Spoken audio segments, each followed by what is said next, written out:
Hello everyone, welcome to EGRESS. And what EGRESS mean is, the literal meaning is mass migration. And as Somalians, we have migrated abroad due to civil war. And now we are seeing the reverse of that.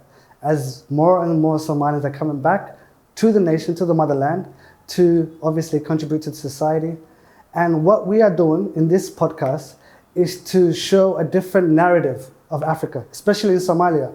And we are interviewing special guests to get inside knowledge into what they're doing and how they're basically improving the Somali society. Without taking any further ado, I would like to invite my guest, Deeq.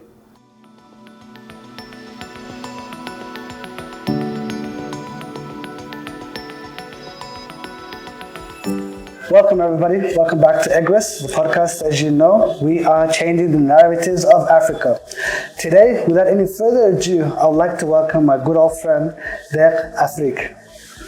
Thank you for coming to the show, Deeq. Thank you, Alana. Thank you. Just to start, can you tell us a bit about yourself and where you're from, where did you move from? Okay, my name is Deeq Africa. Yep. I was born in Shingan in Hamar. Okay. I'm the show for those that don't know. I grew up in Amsterdam. Oh, okay. I went to university in London. Wow. And in 2012, I moved back to Africa. And I've been active inside Somalia since then. You know, this is one of the exciting episodes because he is actually one of the pioneers of the diasporas that moved to the motherland before anybody, before any of these high rises, before any of this roads being straight. And I want to know what possessed you to move to the motherland when a lot of things was not developed. No, I think when I was in Holland, you know, when you're playing with let's say your friends and your peers. Yes. I never grew up with Somalis. Okay. So, you know, you're always like that other, the Somali, you know? Yeah. Among the Africans, you're the Somali, you know, among the Muslims, like, you know, you're the Somali. You know, among the whites, of course, like, you know, you're the black Somali guy. So I never really fitted in. I was like that other. So, and in 2001, I started getting to know Somali people in the neighborhood that used to play football, indoor football. Well, is this UK or is this in Amsterdam? Okay. Yes. I used to play football back then, so I was only busy with school and football. Oh, perfect. So when I turned 16, 17, that's when I started getting involved with Somalis. And then, you know, I started liking my people, and my mom always, you know, she brought me up with telling me amazing stories about Somalia, about Mogadishu, and the cool things that are happening in Mogadishu. And she used to love Elman. Okay, yes. So she used to tell me a lot of amazing stories about him, all the good things that he did, and other people, and what was happening back then as well. And then I started getting more interested in Somalia. Okay. And I was playing football as well. In 2005, late 2005, I got a chance to move to the UK. I found a football club over there. I moved to the UK, and in 2008, I started university. Okay. And What were you studying? International development and international relations. Oh, wow, okay. At the London Metropolitan, so yeah. Wow, okay, that's excellent. So so I'm guessing it was your mother that kind of incite the love of Somalia for you. Yes, you know, I was her only child. Okay. So we had a lot of time together, you know, we used to talk a lot, we used to joke a lot, and she's like, you know, not just a parent, but also a friend. Okay. So, you know, she gives you that extra then, okay, if she just doesn't see you as a child. So how was it when you first moved to Somalia, or when you came to Somalia? Well, I was excited, you know, I wanted to come here for so long, and I wanted to come here badly, right? And I had this feeling of, you know what, this is my thing, like, you know, this is my country, you know, my people, you know, our people. I just want to feel home. You felt home, yeah. So when I came here, yes, I felt home. Yeah. But Mogadishu and Somalia overall, or anywhere you go within the Somali region, you'll see some challenges, right? It comes with the territory and with everywhere. If you go to London, you'll see some challenges. So it was amazing. And when I came here, a lot of people were just focused on the challenges and the risks and all these things. And me, the way I am programmed is to always look at the opportunities. And that was my approach. I think that's the best way to go about it, because there's only two ways to think about it. You can either, when you come here, you can either think to yourself, oh my God, I'm in prison, Yes. or, oh my God, there's so much opportunities that I can take advantage of. Absolutely. And that's a good mindset to actually have. So what were the challenges that you came across, and how did you overcome them? Again, when you come here, you're like the other, right? Yeah. You're not the local. Correct, yeah, yes. You're the diaspora. You're the diaspora. Even within Or your diaspora. diaspora, or within this qabil that you belong to, Yeah. you're again, oh yeah, you're the diaspora, Yeah. you know?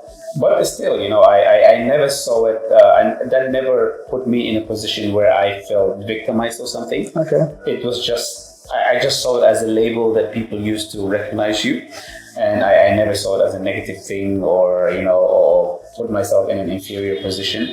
Or, so I just took it as, okay, you know, was like, Yes. So So this whole time that you've been here, I think you are the pioneer, an entrepreneur. So what are the avenues that you've taken advantage of? Or you've said, let me take advantage of this and let me, so can you please tell us more? I don't see myself as a pioneer. I'm just a hustler like you and like a lot of, you know, my brothers and sisters here. There are people that came way before me as well, you know, in 2005, 2006, that are still here. MashaAllah, you know, they taught me a lot as well. Yeah. What areas have I ventured into? Yes. Into food and beverage industry. Okay. I think when I was getting involved into the food and beverage sector, I think you know, you were helping me out a lot as well. Yes. You know, we found the location down here. Yeah, I remember, yeah. Food and beverage is one area.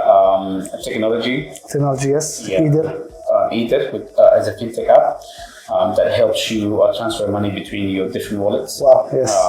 Some people might not know, in Somalia, there's no interoperability or interconnectivity. No, there isn't. Yeah, you have two different wallets and you can only send money into these two. Yeah. Just like the mobile phone. Just like the carry that you're with. Exactly, yes. So we've created that app for it. Before that, I have invested in a food delivery app. Yes, delivery. To deliver for you as well. Yes, yes. But then that I exited in that one, alhamdulillah. And my passion, my love for football. So I'm also into football right now, invested in a club. And alhamdulillah, it's exciting moment. And this is exciting a bit, because it just goes to show there's so many avenues that you can tap into, and the barrier to entry, it's not hard in Africa, especially in Somalia. I think it's, if you got the mind to do it, yes, you can do it. And that's something that you can clearly see from fintech to the crepes. He's actually being modest, because he's actually got the only crepes place that's from his Holland background in Mogadishu, making a Waffle House, which is amazing. It was my favorite place to go to. And now a soccer team. So this is actually quite interesting. So my question is, especially the people that are listening would want to know. So when you have your hands in all these industries, different sectors, does that take a lot of toll on you, or is it manageable? It is manageable. But your first question is like, you know, the barrier, you know, the entry. Yeah. It becomes as hard as you make it yourself. Correct. Right. You know, if you're someone that has this, you know, half empty glass, you know, half empty jar. If you're pessimistic. Then it becomes difficult. Correct. Nothing is easy here in Somalia. Everything, you know, things that are so easy, sometimes you go through the yes. Right? So if you're a bit pessimistic, then you give up. Yeah, 100%. If you're a bit more hopeful, like, you know, or hopelessly hopeful, yeah. I mean, you know, you can go through it. I think that's the message. So, just to finish off with this, what would be the advice that you would give to someone that's watching right now and says, I want to be an entrepreneur in Africa and go back to my motherland? What advice would you give that person? Maybe a cheeky advice. Come here now. Before 2025, if you don't come, you'll work for us. Oh, you heard that first. You heard that first. I felt that right there. Yeah. I do not want to be that person that comes back in like 5 to 6 years and be like, oh my God, why didn't I come back earlier? Yeah. Now I have to, Yeah, and everything is taken by Adam or Deeq, So yeah. you guys heard that. You guys can take the advantage, or you can just sit back and just watch. Absolutely. And I hope you actually take advantage. This is something that we take our time to let you guys know that we are interviewing people who are actually doing something in the country. And yes, they are going through challenges and they are overcoming the challenges, but the overall is they get the satisfaction that they are doing something for their motherland. One other thing, those that want to come, we are more than happy to help them. Definitely, yes. There is a good network. There's definitely a good network. My partner, Shakur, and I, we promised ourselves that we would help out each one of us, 5 people, 5 early startups, without wanting anything from them, without wanting to invest in them or anything. So if you're interested in coming back to the country, we'd be more than happy to help you, show you the ropes, give you the connections that we have and everything. So every year we promised ourselves that we will help 5 people. There you have it. This is a social entrepreneur. You're actually giving back to the country. There's the message that I want, especially the ones listening, is that there are people that want to come. Yes. But they have 2 things in their mind. They either say Somalia is risky and I don't want to go there, or I currently have a good job right now. I don't know if I was to leave this, what's in front of me. What would you advise that person that's in the fence? If you're in the fence, maybe try to speak to your company or the job that you have. See if you can take a sabbatical. Yeah. I don't know how long the shortest period that you can take a sabbatical was. 3 to 6 months. Yeah, and in that time, in that period, come to Somalia, or go Somaliland, or go Puntland, or go Jigjiga, or Garissa, or Nairobi. Just see it for yourself. No one can tell you or explain to you the feeling that you'll get when you come here. That's so true. Yeah. So when someone tells me, "Hey, Deeq, I want to come, I want to explore in this area or in that area," I always tell them, "Look, just come here. Let me know when you arrive. I'll connect you to the right people." And one thing that I want you to do is when you come here, the day you land, make sure you leave all your biases, whether it's the negative ones or the positive ones, at the airport. And just come with a clean slate and experience everything with full senses, everything. Because with your biases, you're just confirming what you've heard. All the negative things, you want to confirm it. You're looking for that, right? Yeah. If it's a positive thing, you want to confirm that positive bias that you have. Correct. Just leave all of that at the airport. Come here, start clean. Then you'll see more opportunities than I see, because you're suddenly coming in. You don't see the obstacles that I am experiencing, that you're experiencing. So the advice is, take a sabbatical, take a break, or even if it means 2 weeks holiday, come here, explore it and see it for yourself. And this is a 2-part question. Where do you see Somalia in the next 5 to 10 years? I actually did a program in that in 2009, maybe 10 or something, where I asked people, where do you see Somalia in the next 10 years? I'll give you the video. A lot of people who were pessimistic never came to the country. Those that were all positive, in the video you'll see we're all active inside Somalia now. Wow. So I was very hopeful about Somalia. Now, in the next 5 to 10 years, I think Somalia is definitely going to be one of the, let's say, the top 3 rising economies in Africa. That's definitely, yeah, it's definitely on the track for that. Yeah. I think the number of years that I've been here, I haven't seen so many skyscrapers being built, and it's just amazing. It's great to see. And the other question would be like what sector is developing that could, someone that's listening right now, that can take advantage of? Every sector, only this, the service has been scratched. everything is possible in Somalia. That's why I said, if you don't come in the next 5 years, we'll take all these sectors and anaga no shaqeynaysa. Wow. So, wallahi, every sector is possible. You can go into even in the telecom, in the banking sector, in the fintech, manufacturing.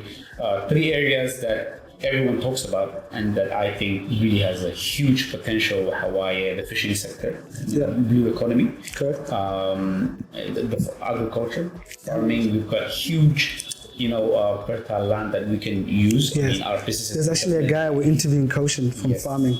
Absolutely. Yeah. And renewable energy. Definitely something worth going into. Yes, initial capital is a bit too high, but there are already friends of ours, Sharmake. That gone into. Which they're going to be seeing Sharmake. He's going to be on the show. Definitely looking forward to hearing him out. Yeah. So that, and here's an example, right? When Google was starting the search engine, they were like the 5th, 6th, or 7th or something that came to the market. Correct. And they still took everyone almost out of the market. Yeah. Right? So in every sector in Somalia right now, it's open. Any idea that you come with can work. It only depends on you, how you execute it, the network that you put together, and all these things. Wow. Okay. This is actually a lot of insight. And I hope you guys are listening to this, because this is something that we definitely taking the time to interview people, special guests that they're taking the time to see and drop gems. This is gems that we're dropping, and this is, again, I really want to thank you, Deeq, for definitely taking the time. And I'm going to be putting his details on the bottom with all his handles. If you want to message him directly, where if you have any further questions, or if you have an idea that you want to develop or anything, definitely contact. He's the guy. And for that, thank you again. How would you want to know your people? Marka wadanka wuxuu cusub tahay. When you come to the country, the question ahead, those that want to come. Yeah. How, culture kale ka imaadeen, how can they ease into this culture? Yeah, correct. Yeah. That question. Yeah. Okay. Definitely, yeah. So I'm just gonna say that question. Yeah. And you just type in, because they're gonna edit all this somehow. Of course. All right, perfect. So, all right, so you know what? Keep saying the last question, but this is definitely the last question. And because I really have to think about the audience, and the audience, there's a lot of people that were born out there and they've never seen Africa or they've never seen Somalia, but they yearn to know where they're from. So for those people that are coming from that background, what would be the easiest way for them to transition into Somalia? From my experience, I was lucky enough to travel through the country. Correct. Alhamdulillah. From the south to the north and in between.